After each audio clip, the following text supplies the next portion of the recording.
it's time for a bit of history.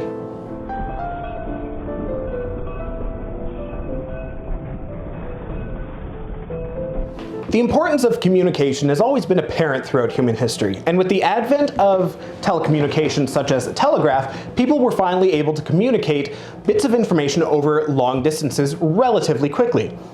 During the Industrial Revolution, with the advent of steam engines and railroads, this communication became even quicker and cheaper, opening up travel and communication to the masses.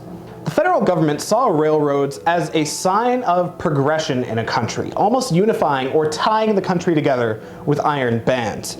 Thus, the federal government thought heavily on investing in a transcontinental railway, linking the entire country together.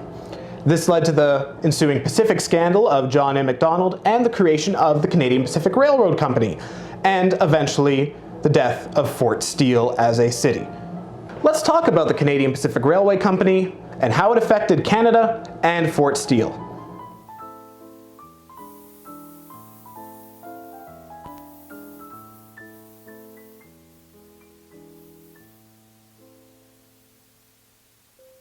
In the mid to late 19th century, the Canadian federal government was obsessed with the idea of a transcontinental railway, even including it in their three-part national policy.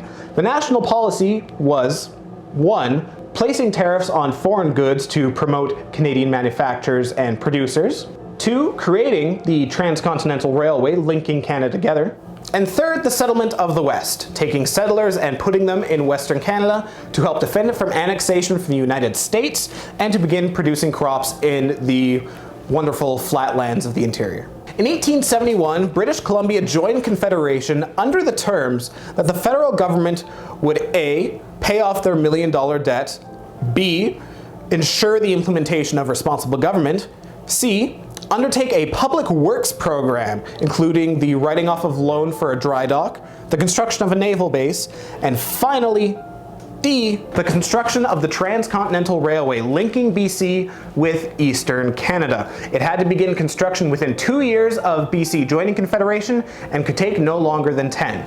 Now, all of this was happening while the Conservative or Tory government of John A. Macdonald was in office. The Tories pushed an idea of nationalism into Canadians, enforcing patriotism and almost vilifying the United States in fears of US annexation or favoritism, and trying to make Canada more solidified. In tandem with the construction of a railway, this would allow Canada to show its signs of progression, becoming a strong and independent nation.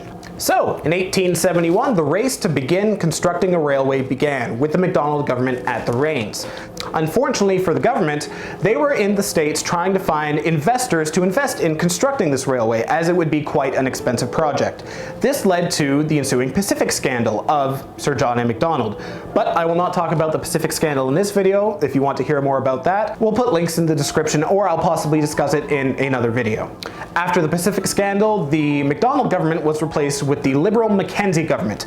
Now, the Liberal government was not as obsessive about railways as the Tories were, thus it put off the construction of the CPR for quite some time.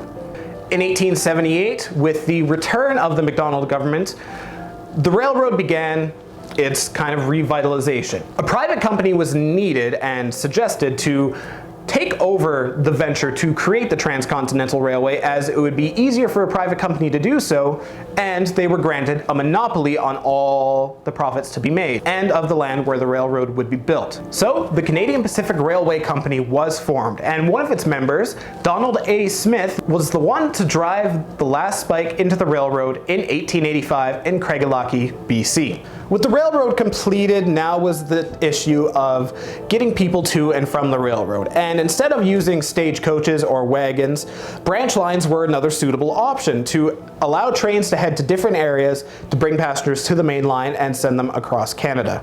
In 1898, the rumors of a branch line coming through Fort Steele were strong, as Fort Steele was the jewel of the Kootenays, a blooming town with a population of approximately 4,000 people at the time. Now, with all these rumors of a branch line being put through, the public around Fort Steele had an amazing idea that would ultimately lead to their downfall.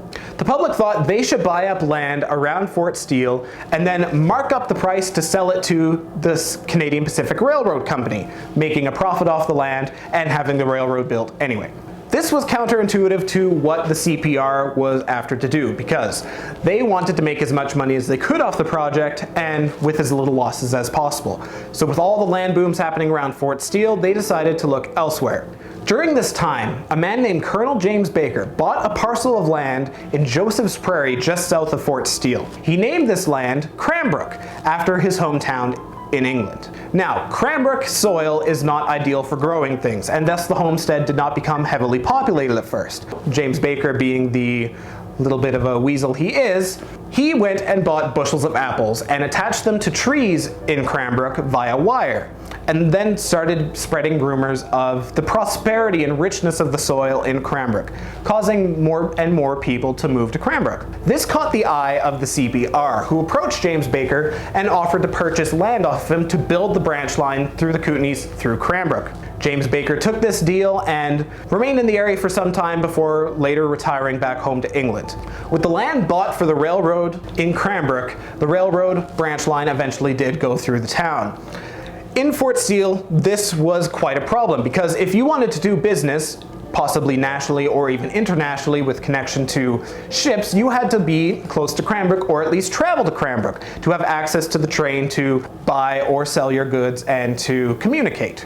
So by this time, 1898, the population in Fort Steele was 4,000, and by 1902, people began relocating to Cranbrook, with Fort Steele's population dropping to around 150 and Cranbrook's population growing to approximately 2,000. With a reduced population, disaster ensued. In 1906, there was a fire that ravaged through Fort Steele, spreading its fury all across the town.